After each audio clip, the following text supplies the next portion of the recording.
All right, you just finished rhubarb pie with E.B. White and his wife. Right. You were Well, I tell you, we had the best doggone rhubarb pie you ever had in your life there.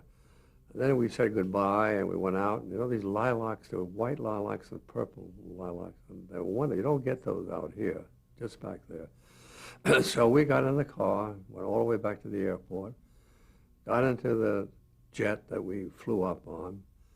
And I told them on the way down I didn't want to go back in the helicopter, so they had a limo waiting for me. And it was really like a James Bond movie. The jet is coming in like this, and driving along here is a white Italian sports car. I forget the name of it. Waiting at the end of the runway was the limo, and over here was the helicopter, right? So there were three of us. So we got out. Edgar Bronfman gets into the sports car. I get into the limo, and the other guy got into the helicopter, and away we went. And I drove back down to New York from Connecticut like that. But it was a heck of an experience. Later on, I called Edgar Bronfman. I had a couple of meetings with him in New York, by the way, before this. And he was in the Seagram building, which is on, I don't know, Park Avenue and 45th Street. And I went up and had lunch with him, and he had his right-hand man, his steward or whatever, was serving lunch. But I had an agent at the time, and we were standing outside, and I was walking in, he says, "You think we can get a drink in this place?" The Seagram building. You know? So later on, when we had a meeting with Edgar Bronfman at the studio, I knew that he liked to drink, I think it's V8. It's a bourbon, which I never touched. So I sent out for a case of it, and I lined the shelves in my liquor closet with all this bourbon and closed the door. So we walked to the hall. I said, "By the way," I said, "I don't know what you drink, but I think it was bourbon. Let me take a look here." And I opened it was a wall of it, you know. So anyway, from then on for several years, he was sending me bottles of stuff to try. A new brandy, a new this, a new that. And then he has vanished. In the meantime, his son has now taken over Universal, and let's hope he makes it work there, you know. But it was quite an experience, and at one time we own half of it, I think. We wanted to buy the other half from him, and he said, "No chance." He said, "That's the only thing I ever made I'm proud of, you know." He didn't make it. He had nothing to do with it. He just brought it into the studio. Nice man, though. Okay, stayed at the house one night, and actually, I think that particular night, in the papers, it said that he, his sister in Canada, and his brother in Canada, they each had just received $400 million each as their share of whatever was going on with Seagram, which is huge, you know what I mean? That kind of money doesn't bother me because it doesn't mean anything. It's too much. Could you spend $400 million? No, forget it. Anyway, that's the Charlotte's Web story. Well, this was a film though. So did you go back to film techniques, or were you still No, this using... was film. I mean, we did that pretty full animation, yeah. Put more work into it, more finesse. The whole, just made it a real classic thing, you know. And you know, Wilbur, our pig, was way ahead of Babe. It's the same pig. I mean, Babe ripped off Wilbur, I can tell. They looked the same, they talked the same. True. We had, let me see, Debbie Reynolds did The Spider. And Alice Moorhead, I think is her name, did The Goose. And the very funny guy did the rat. Oh, God. He used to talk like this, you know. But the spider says, what was his name? "Will you do me a favor?" And he says, "What's in it for me?" I don't even remember that guy. I remember his voice. He's terrific. He was great. He was in quite a few shows. He had that delivery of just saying, you know, the way it is. Well, anyway, we hired him for a lot of stuff. Well, let's venture back into television, and another kind of offshoot of what you created was the live-action family drama, The Gathering. Now that was an important. yeah. That was a very important project for you. Why? Well, that was an interesting thing. The Gathering, there was a very good writer, James Poe, very good, either he was novels or stage or whatever it was. He was a top writer. And he came into the studio. They brought him in. I don't know, a friend of mine brought introduced me to him. And we got talking about television and doing a Christmas special. And we got talking about Christmas and what we used to do at Christmas. And one of the things that a lot of them used to do is wrap up the toys or wrap up the ornaments in newspaper that were handy at that time and put it away. Then by the time you picked it up next year, it was all yellow, and you could read the year before news, right? So we got talking about that, and I got talking to him about how I used to work so hard at Christmas to fool the kids. I tell them that Santa Claus wouldn't come unless they were in bed. In the meantime, the ordeal that I had was that I had the tree hidden outside. I had to still bring it in, set it up, decorate it, put the lights on it, bring the toys in, bring the boxes in. That still had to be done without giving them any clue at all about it. Make it like magic, right? Oh boy, did I do that. So I was telling them about that. I even went as far as I had some sleigh bells, and I had a ladder outside, and I'd go up the ladder and ring them outside the kid's bedroom, and then slide down the ladder and run up the stairs and say, "Did you hear that? Did you hear that? What are you doing up? Get into bed. He's never going to come." And they'd go, and then my older daughter would like to peek out and see if she could see him. I said, "Get into bed," because I wanted to do my job, right? So finally you get him into bed. Now you bring the tree in. Now you decorate it. Now you bring all the toys in and all the gifts that they're supposed to get. By that time, it's darn near 5 o'clock in the morning. And you're absolutely gone, because that's the same day as the office Christmas party. So now, just as you're through, and you're sitting there, you're saying, "God help us," they wake up. And they start down the stairs. You say, "Don't come down. Wait a minute. Hold it. I'm not sure that he left yet." The reason being is I wanted to turn all the lights on, because it became fairyland. You know, all the lights went on. Finally, "Hey, come on down." Oh, and they tear for the packages. And there it went. Hours of wrapping up paper. And they throw it away. Here's no, throw it away. You know, this is the way the whole thing went. So I was telling this to James Poe, and he rang a bell with him, and he agreed to develop. Whether he had the idea, which I think it was, about a family coming together because of the father's illness, but I got a terrific young director, first time he ever directed anything. Can't remember his name right now. And he did such a beautiful job with that. And I tell you, competing with all the major studios, I won the Emmy for that. And they run it now almost every year. The Gathering. I'm glad you remember that. Mm-hmm. Yeah, it was highly acclaimed. Oh, it was really great, yeah. Well, in 1981. Excuse me, did you ever see the Cyrano de Bergerac I did? I don't think I did. No, you didn't. I know that. I did a Cyrano de Bergerac special, an hour. And I used the entire cast that was acting in the show downtown. And I brought in from Europe the man that really created it the first time. His name I never remember either. Marvelous actor. And we did Cyrano de Bergerac, and I animated it. And it was nominated for Academy Award. But I had a deal where I was going to try to do one classic every year. And then ABC backed out on it. Why? Who knows what evil lurks in the heart of strangers. Okay, well, in 1981, little blue and white creatures called the Smurfs just captured America's heart. That was an incredible story. First of all, NBC was about to close the doors on Saturday morning, which they have since done.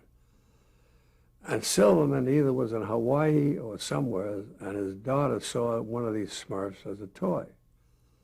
Now, it had been a toy and a kid book in Belgium for 20 years. Never heard of it. So he brought it in and said, "Why can't we try to do a show with this?" They were little blue creatures with white diapers on or something like that.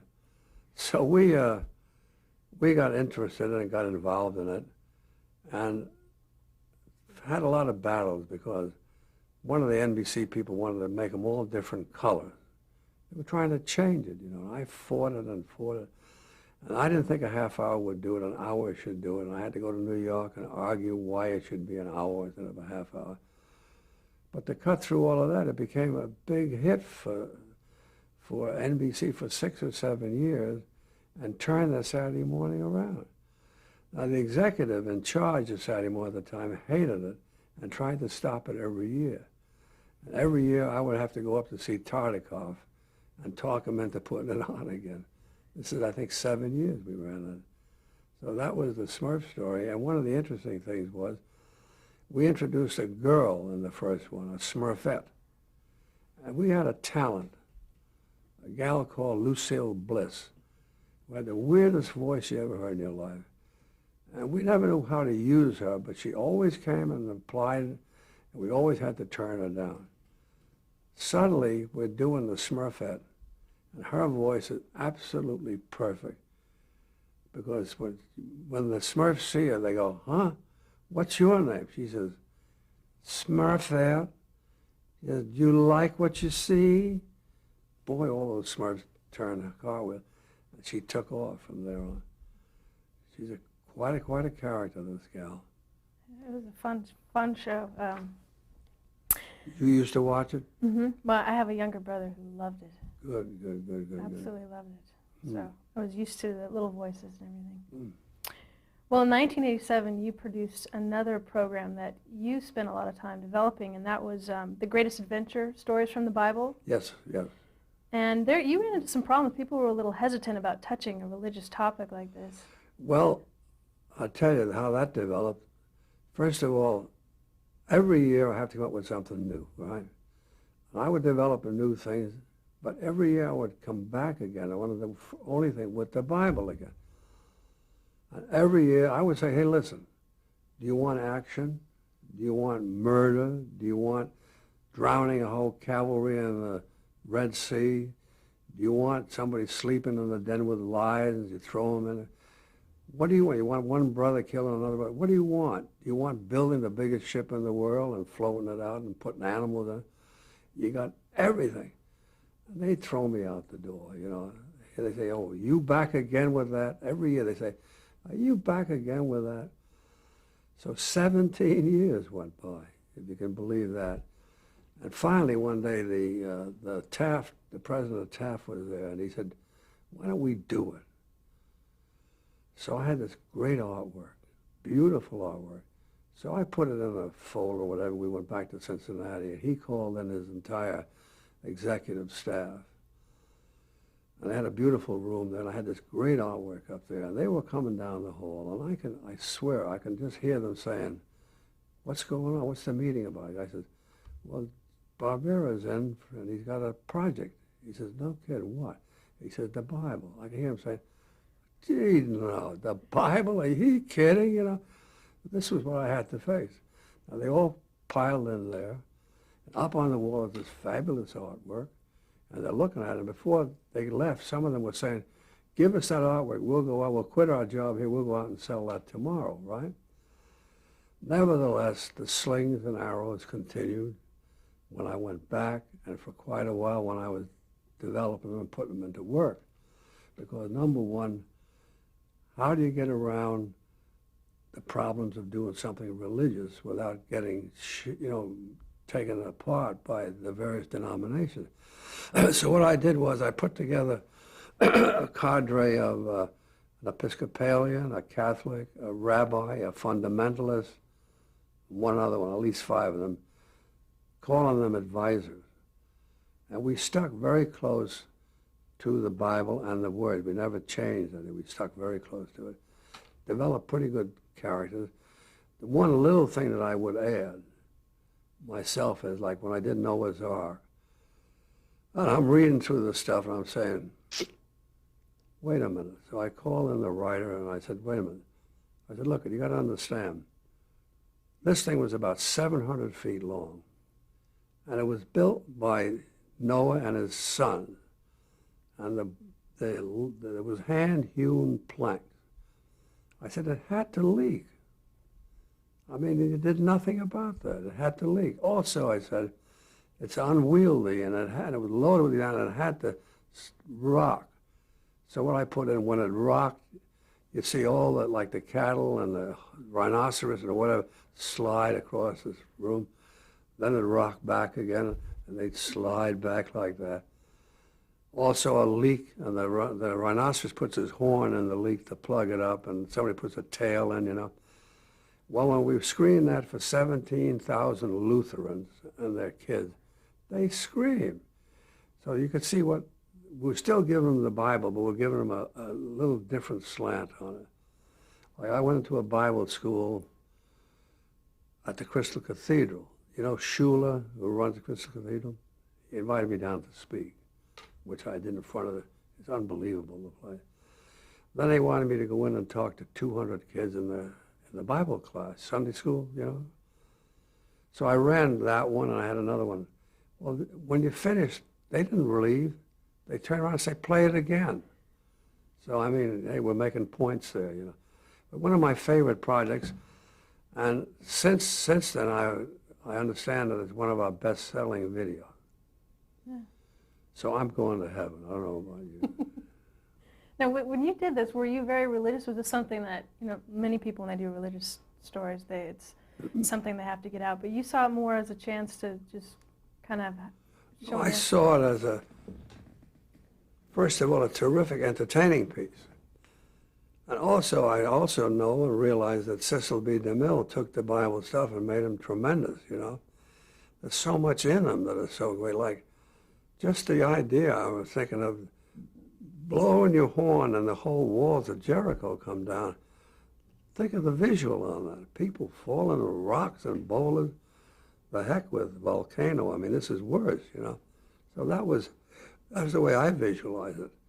Like you go in the lion's den when they throw Daniel in there and you leave it hanging with these guys, the lions coming for him. You don't realize the next day that he's sound asleep with his head on one of the lions, you know. That's interesting stuff. That's not preaching. But you're still telling the story the way it's supposed to be. That's great.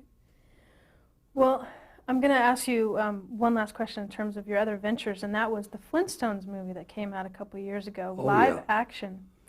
Yeah. Talk about what you thought about your characters, your Stone Age family coming to life, and well, it has to be the normal reaction. First of all, it wasn't as good as I could have made it, as far as the story goes.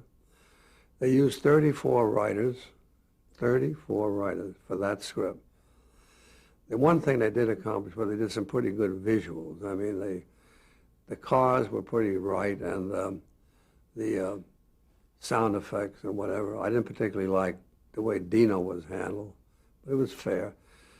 But nobody's complaining. The last number I think I mentioned was $350 million without videos and without they just ran it a week ago, and it took all the numbers again, and they just announced they're making another one. But I just still feel, as the creator of it, I could still do a better job on the story. That's all. That's okay. Everybody's entitled to say that. Well, what about other ventures in terms of, you know, live action Jetsons or any of Johnny Quest or any? Yeah, I started all those projects, and then when Turner came in, they have a movie arm in Century City, and they took them over. They were going to do a live Scooby and a live live Johnny Quest and a live Jetson. Now, I don't know where they stand. That's gone over to Warner Brothers, and it might just sit there, or it may be done. I don't know.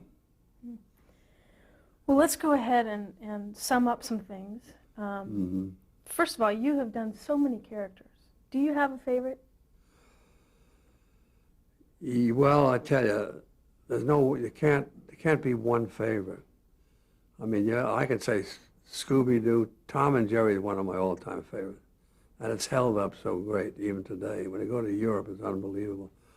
So I would say Tom and Jerry and Flintstone. I mean, and it changed at Scooby-Doo and Johnny Quest. It's 4 shows, all different, all winners, all exciting, and all inspire you to do better work, you know, and good work, and new stuff, which I have. Well, they're all different, but what is the key, do you think, that they're all successful, in making a successful Well, they're sequel? different and they're entertaining. You see, you can do something different, but whether they're entertaining and whether they have longevity. I mean, there's some of the things that they make. Will you look for them 30 years later? Like I have so much stuff that was done 30 years ago that's running right now, and will continue to run. It's never going to go away, you know. So that's the way to do the stuff.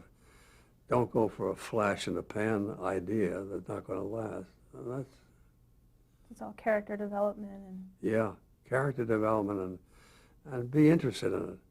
Also look for different things, you know, just look for different approaches and new ideas. Everybody talks about new ideas. Unfortunately, most ideas are always familiar or have ripped off from something else. That's the name of the entertainment business. Can't get away from that. So saying that, how do you feel about certain animated series today? For instance, The Simpsons, Ren and Stimpy. Well, the way I feel about The Simpsons and The King of the Hill and Rem and Stimpy and some of that stuff is it's a phase. And it too will pass. And you have to come up with, see, television devours everything. And you can't do something here and 50 years from now you're still doing the same thing. You can rerun it because you have the film, but I mean, it has to pass because the appetite is what's new, what else have you got? So that's the way television works. It will, everything that happens disappears and goes away and something new shows up. I know that when we come up with the Flintstones, everybody predicted it was going to bomb, you know. I think I mentioned that the Variety said this is a pen and ink disaster. Oh, God. No. If you put your heart into it and do a good job, you're going to come up with something good. Well, talking about technology today, how has computer technology changed animation? How has it affected animation? Well, the thing about computers, technology, which we've been in, we put in $10 million developing a lot of computers, then we gave it, we sold it.